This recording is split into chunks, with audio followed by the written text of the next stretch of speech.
మీ ఏం IT AI job అయితే join next it challenge. Job తెచ్చుకోండి, 5 లక్షలు తీసుకోండి.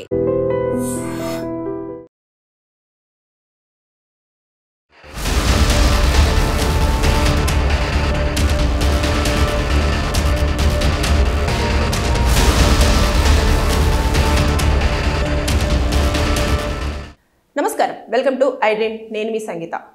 ఉత్తరప్రదేశ్లోని లక్నోలో ఫారూఖాబాద్లో ఒక దారుణమైన సంఘటన చోటు చేసుకుంది. 33 సంవత్సరాల యువతి, పెళ్ళైన ఆవిడ ఒంటి నిండా మంట పెట్టుకొని బైక్ డ్రైవ్ చేస్తూ హాస్పిటల్కి వెళ్ళి ఇలా కాలిపోతున్నానని చూపించుకోవడం జరిగింది. అసలు ఈ సంఘటన ఎందుకు జరిగింది, అసలు తను ఒంటి నిండా నిప్పులతో ఎందుకు హాస్పిటల్కి వెళ్ళాల్సి వచ్చింది అనే దానిపైన మనం ఒక్కసారి మాట్లాడుకుంటే, ఆగస్టు 3వ తేదీన ఈ అమ్మాయి బైక్ పైన తనకు హెల్త్ కండిషన్ బాగాలేకపోవడంతో హాస్పిటల్కి బయలుదేరింది. ఈ అమ్మాయి పేరు నిషా సింగ్. ఈవిడకు పెళ్ళి అయిపోయింది. భర్త కూడా ప్రైవేట్ ఎంప్లాయీ, ఒక వేరే ప్లేస్లో, వీళ్ళు ఉంటున్న ప్లేస్లో కాకుండా వేరే ప్లేస్లో తను ఉద్యోగం చేస్తూ ఉన్నాడు. ఈ అమ్మాయికి ఒక పాప, బాబు కూడా ఉండడం జరిగింది. ఇంకా వాళ్ళు చాలా హ్యాపీగా లైఫ్ అనేది లీడ్ చేస్తూ ఉన్నారు.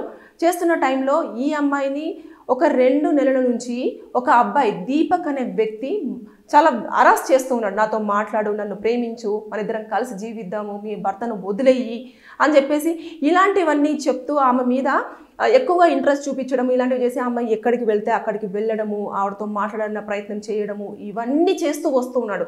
ఎప్పుడైతే ఆవిడ కొంచెం హెల్త్ కండిషన్ బాగాలేదు, హాస్పిటల్కి వెళ్దాము అని చెప్పేసి అన్న టైంలో వెళ్తున్న దాన్ని గ్రహించి అతను ఆవిడతో ఫాలో అయిపోయి వాళ్ళ ఫ్రెండ్స్ని పిలిచి బండిని మధ్యలో ఆపేసి, నువ్వు నాతో మాట్లాడు, ఎందుకు మాట్లాడట్లేదు, నాతో పట్టించుకోవట్లేదు, నాకు నువ్వంటే చాలా ఇష్టం, నువ్వు నాతోనే ఉండాలి అని చెప్పేసి బలవంతం చేస్తూ ఉంటే ఆవిడ వినకుండా గట్టిగా కేకలు పెడుతూ ఉంటే, అంటే ఇక వెళ్ళిపోండి మీరు, ఎవరు ఏంటిది అని చెప్పేసి ఇంకా మాట్లాడుతూ ఉంటే ఏం చేశారో, వాళ్ళ వెంట తీసుకొచ్చుకున్న పెట్రోల్ తీసి ఆవిడ పైన చల్లి నిప్పంటించేశారు. అయినా సరే ఆమె భయపడకుండా ఎలాగైనా సరే వాళ్ళ దగ్గర నుంచి తప్పించుకోవాలి అని చెప్పేసి ఆ బైక్ మీద అలాగే కంటిన్యూ, ఏదైతే హాస్పిటల్కి వెళ్తుందో అక్కడికి వెళ్ళిపోవడం జరిగింది. కానీ ఆవిడ హాస్పిటల్కి వెళ్ళే వరకు ఆమె ఒంటి మీద నిప్పు ఉంది కదా, మొత్తం 80% అనేది కాలిపోవడం జరిగింది. దాదాపు 1 నెల రోజుల పాటు హాస్పిటల్లో చికిత్స పొందుతూ నిన్న సెప్టెంబర్ 9వ తేదీన ఆవిడ మరణించడం జరిగింది. కానీ ఎప్పుడైతే దీపక్ అరెస్ట్ చేస్తున్నాడు, ఇబ్బంది పెడుతున్నాడు అన్న విషయాన్ని భర్తకు చెప్పలేదు. కానీ తండ్రికి మాత్రం, ఈ అబ్బాయి నన్ను వేధిస్తున్నాడు నాన్న, నన్ను ఇలా ఇబ్బంది పెడుతున్నాడు అని అంటే, సరే నీకు భర్త ఉన్నాడు, 2 పిల్లలు ఉన్నారు, అసలు పట్టించుకోకు, నీ మాన నన్ను ఉండు అని చెప్పేసి తండ్రి చూసిస్తూ రావడం జరిగింది. కానీ ఆ అమ్మాయి చేసిన మిస్టేక్ ఏంటనంటే, ఒకటి, వెంటనే పోలీసులకు నన్ను ఇలా అరెస్ట్ చేస్తున్నారు అని చెప్పేసి కనుక కంప్లైంట్ ఇస్తే బాగుండేదేమో. అంటే చూస్తున్నారు కదా, ఈ రోజుల్లో ఇల్లీగల్ అఫైర్స్ ఎక్కువైపోయి ఇటు భర్తలను చంపేస్తున్నారు, అదేవిధంగా భార్యలను చంపేస్తున్నారు. కానీ ఇక్కడ ఎలాంటి తప్పు చేయకుండానే ఆవిడ శిక్ష అనుభవించాల్సి వచ్చింది. అంటే ఎవడో ముక్కు మొహం తెలియని వ్యక్తి వచ్చి నన్ను ప్రేమించు, నాతో మాట్లాడు అని చెప్పేసి అంటే ఆమె నిరాకరించినందుకు మొత్తం ఒంటి నిండా నిప్పు పెట్టుకొని హాస్పిటల్కి వెళ్ళేసి జాయిన్ అవ్వాల్సిన పరిస్థితి చోటు చేసుకుంది. ఇప్పుడు 2 పిల్లలు అనాథలయ్యారు. అసలు భర్తకి ఇలా అసలు విషయం ఏంటి అనేది సరిగ్గా కాటలేదు. తండ్రి మాత్రం చాలా ఆవేదన వ్యక్తం చేస్తున్నాడు. నా కూతురు చెప్పినప్పుడైనా నేను పోలీసులకు కంప్లైంట్ ఇవ్వమని చెప్పాల్సింది అని చెప్పేసి. అంటే ఇన్ని జరుగుతున్నాయి దారుణాలు, రోజుకొకటి మనము వింటూనే ఉన్నాము, వార్తలలో చూస్తూనే ఉన్నాము. ఇక్కడ ఆ అమ్మాయి చనిపోయే ముందు కూడా పోలీసులకి వాంగ్మూలం ఇచ్చింది. ఏంటి అంటే, ఇట్లా నాకు దీపక్ అనే వ్యక్తి నా మీద కిరోసిన్, అదే మన పెట్రోల్ పోసి నా నిప్పంటించాడు, వాళ్ళ ఫ్రెండ్స్ కూడా మొత్తం చుట్టూ మూగిపోయారు అని చెప్పేసి ఆవిడ స్టేట్మెంట్ ఇవ్వడం అనేది జరిగింది. కాబట్టి ఇప్పుడు ఆ స్టేట్మెంట్ని తీసుకొని ఆ దీపక్ ప్లస్ తర్వాత దీపక్ వాళ్ళ ఫ్రెండ్స్ ఏం చేశారు, ఇమీడియట్గా వాళ్ళు అక్కడి నుంచి పారిపోయారు. ఇప్పుడు అప్స్కాండింగ్లో ఉన్నారు. పోలీసులు ఒక 2 టీములుగా కూడా డివైడ్ అయిపోయి వారి కోసము వెతుకుతూ ఉన్నారు. ఖచ్చితంగా దొరికితే మాత్రం ఇక్కడ చంపేశారు, అరెస్ట్ చేశారు. ఇదంతా ఇప్పుడు నిప్పంటించారు ఒంటికి. ఇవన్నీ కూడా డిఫరెంట్ సెక్షన్స్ అనేవి కూడా వాళ్ళకి అట్రాక్ట్ అవ్వడం జరుగుతుంది. మర్డర్ కేసు ఒకటి అవుతుంది, హరాస్మెంట్ కేసు ఒకటి అవుతుంది, తర్వాత బలాత్కారం చేయడానికి అంటే బలవంతంగా ఫోర్స్ చేయడం కదా, అది కూడా ఒక సెక్షన్ కింద అప్లికేబుల్ అవ్వడం జరుగుతుంది. ఈ నేపథ్యంలో అతనికి లైఫ్ ప్రిజన్మెంట్ పడే అవకాశాలు ఎక్కువగా ఉంటాయి. అదేవిధంగా ఎవరైతే ఫ్రెండ్స్ హెల్ప్ చేశారు కదా, వారికి కూడా శిక్ష పడే అవకాశాలు ఉంటుంది. వాళ్ళు కూడా లైఫ్ ప్రిజన్మెంట్ పడవచ్చు, లేకపోతే ఏమో కోర్టు ఎలా దీన్ని డిసైడ్ చేస్తుంది అనేది. ఎందుకంటే అక్కడ ఉన్న ఏవైతే ఆధారాలు ఉంటాయో వాటిని అన్నింటినీ కూడా సబ్మిట్ చేస్తారు కదా తండ్రి తరపు నుంచి వెళ్ళి. అంటే ఆవిడ ఏమేమైనా చెప్పిందా, లేకపోతే ఫోన్లో ఏమైనా అరెస్ట్ చేశాడా, లేకపోతే ఓన్లీ డైరెక్ట్గానే అటాక్ చేయడం జరిగిందా, ఇవన్నీ కూడా చూస్తారు. మొత్తం అన్ని యాంగిల్స్లలో కూడా పరిశీలన జరుగుతూ ఉంటుంది. అదేవిధంగా ఇప్పుడు చూసేసుకుంటే ఆవిడ మరణ వాంగ్మూలం ఎప్పుడు పనికి వస్తుందంటే, ఇప్పుడు మరణ వాంగ్మూలం ఇవ్వగానే ఇప్పుడు అతను చెయ్యలేదు అని తెలిసి తెలిస్తే ఏమో అనుకోవచ్చు, కానీ అక్కడ స్పష్టంగా అతనే చేశాడు అని చెప్పేసి చాలా క్లియర్గా ఉంది కూడా.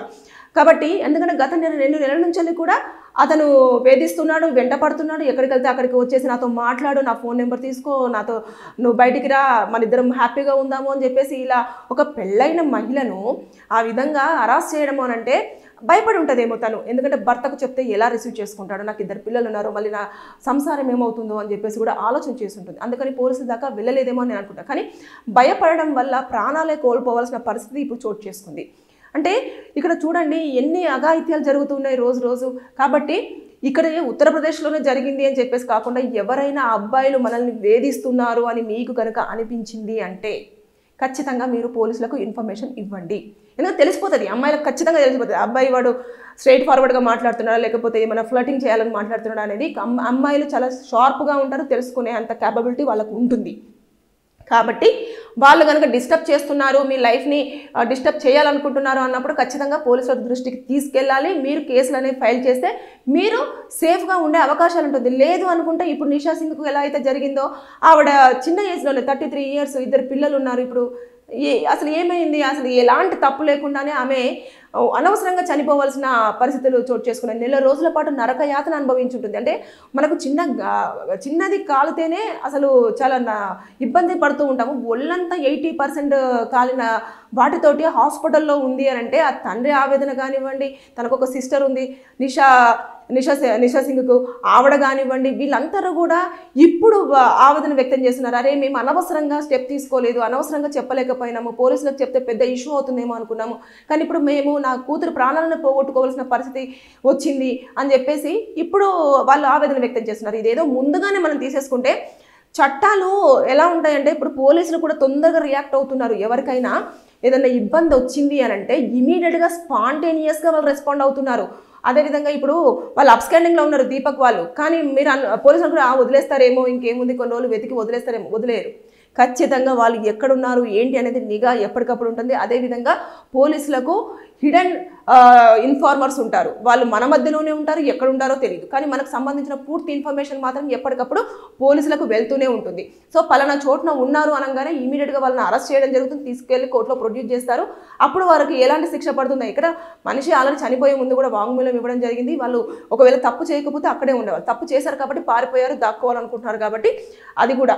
అంటే ఇవన్నింటినీ పరిగణలోకి తీసుకున్న తర్వాత కోర్టు ఎలాంటి శిక్ష వేస్తుంది అని అంటే నేనైతే చెప్తున్నాను కదా, ఇది మర్డర్ కేసు కిందకు వస్తుంది, హరాస్మెంట్ కేసు కిందకు వస్తుంది, బలవంతంగా ఫోర్సెబుల్ లవ్ అంటే లవ్ని చాలా బలవంతంగా తీసుకోవాలని చెప్పేసి ట్రై చేశాడు కాబట్టి ఆ సెక్షన్ కూడా అప్లికేబుల్ అయ్యే ఛాన్సెస్ ఉంటాయి. కాబట్టి లైఫ్ ప్రెజెంట్మెంట్ ఇందులో మనకు ఎక్కువగా కనిపించే అవకాశాలు ఉంటుంది. కానీ దురదృష్టం ఏంటంటేను మ్యాక్సిమము బెయిల్ అనేది రావడానికి స్కోప్స్ ఉంటాయి ఇందులో.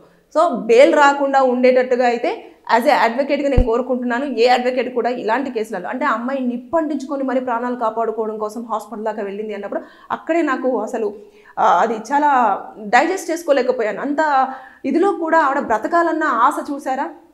కానీ ఏదేమైనా సరే కానీ ప్రాణాలు అయితే 1 నెల రోజుల పాటు ప్రాణాలతో ఫైట్ చేసి చనిపోవడం జరిగింది. ఏదేమైనా సరే మనకి ఏదైనా చిన్న ప్రాబ్లం ఉంది అనుకున్నప్పుడు ఖచ్చితంగా పోలీసులను అప్రోచ్ అవ్వండి.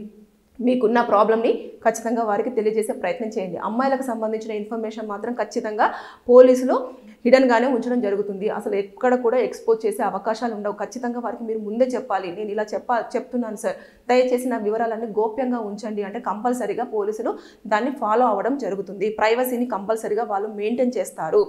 ఈ వీడియో చూస్తున్న వారికి ఎవరికైనా లీగల్గా డౌట్స్ ఉంటే వారి డౌట్ని కింద కామెంట్ రూపంలో తెలియజేయండి. దానిపైన నేను వీడియో చేసి పూర్తి సమాచారం ఇవ్వడానికి ప్రయత్నం చేస్తాను. Thank you.